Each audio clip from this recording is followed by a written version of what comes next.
खुश खांसी करना और साथ में प्रोडक्टिव कफ बलगम वाली खांसी। और अगर वहाँ पे कोई बलगम फंस गई है उस नाली छोटी के अंदर आके, तो मरीज़ जो है वो खांसी करके उसको बाहर निकालने की कोशिश करता है। कोई एलर्जी हो सकती है, कोई आपको लेरिंजाइटिस है, सांस की नाली के, कोई आपको टॉन्सिलाइटिस है। कोई भी ऐसा मरीज़ जिसको अगर खांसी हो रही है तो अपनी खांसी पे इसलिए वो कंट्रोल नहीं कर सकता। टीबी हो गई है, कोई निमोनिया हो गया है या कोई फेफड़ों में पानी पड़ गया है।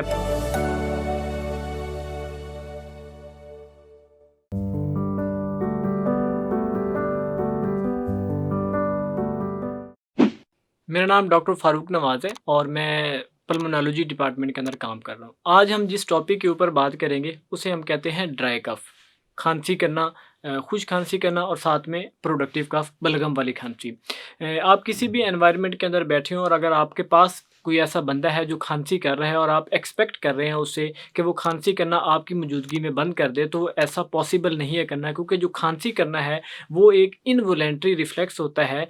सांस की नाली का जो म्यूकोज़ा होता है, जो उसकी लाइनिंग होती है, जब भी उसके ऊपर कोई ऐसा पार्टिकल लगेगा आके, कोई भी ऐसी चीज़ लगेगी जाके जो उसको इरिटेट करेगी, तो ब्रेन से एक सिग्नल जाता है ताकि अपनी वो जो एक सांस की नालियों का जो निज़ाम है वो उस चीज़ से अवॉइड करने की कोशिश करता है, उसके रिस्पॉन्स में कुछ करता है। और अगर वहाँ पे कोई बलगम फंस गई है उस नाली छोटी के अंदर आके, तो मरीज़ जो है वो खांसी करके उसको बाहर निकालने की कोशिश करता है।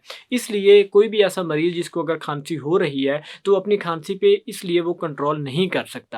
अब ये 2 तरह की होती है, एक को हम कहते हैं ड्राई कफ और दूसरे को हम कहते हैं प्रोडक्टिव कफ। खुश खांसी और बलगम वाली खांसी।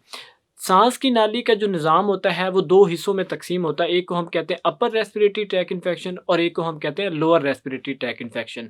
अपर जो है वो ज़्यादा तौर पे जब अपर रेस्पिरेटरी ट्रैक इन्फेक्शन होता है तो वो आपकी खुश खांसी करता है। अगर आपका लोअर रेस्पिरेटरी ट्रैक इन्फेक्शन है जिसके अंदर आपके फेफड़े बताते खुद उसका हिस्सा होते हैं लोअर रेस्पिरेटरी ट्रैक इन्फेक्शन का, वो आपकी प्रोडक्टिव कफ करता है, वो आपकी बलगम वाली खांसी करता है। तो अगर आपको कोई भी ऐसा महसूस हो रहा है कि आपको खुश खांसी है या अगर आपको कोई बलगम वाली खांसी है, तो आपने मेडिकल स्टोर से बगैर प्रेस्क्रिप्शन के, बगैर डॉक्टर के नुस्खे के मेडिसिन लेने की बजाय डॉक्टर से पहले कंसल्ट करना है। क्योंकि अगर आपको खुश खांसी हो रही है तो उसकी मुख्तलिफ वजूहात होती हैं, जिसके अंदर आपकी कोई एलर्जी हो सकती है, कोई आपको लेरिंजाइटिस है सांस की नाली के, कोई आपको टॉन्सिलाइटिस है, जो अगर आपको सांस की नाली के ऊपर वाले निज़ाम की कोई भी खराबी हो सकती है जिसकी वजह से आपको खुश खांसी होती है। इसी तरीके से अगर आपको कोई टीबी हो गई है, कोई निमोनिया हो गया है या कोई फेफड़ों में पानी पड़ गया है, फेफड़ों में सुकड़ाव आ गया है, फेफड़ों के अंदर जो है वो कुछ जाला बन गया, तो ये सारी कंडीशन जो है वो आपके जब नीचे आपके इन्फेक्शन होगा और बलगम इकट्ठी होती रहती है तो वो आपके प्रोडक्टिव कफ करती है।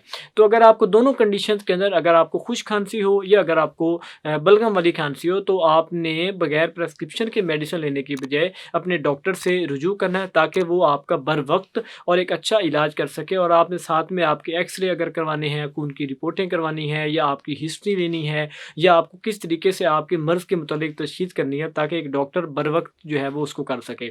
इसके अलावा खांसी के अलावा अगर आपको किसी और फेफड़ों के मसाइल के लिए कुछ मालूमात चाहिए और अगर आप चेक करवाना चाहते हैं तो तिब्बी के प्लेटफ़ॉर्म से आप हमसे राब्ता कर सकते हैं। Thank you.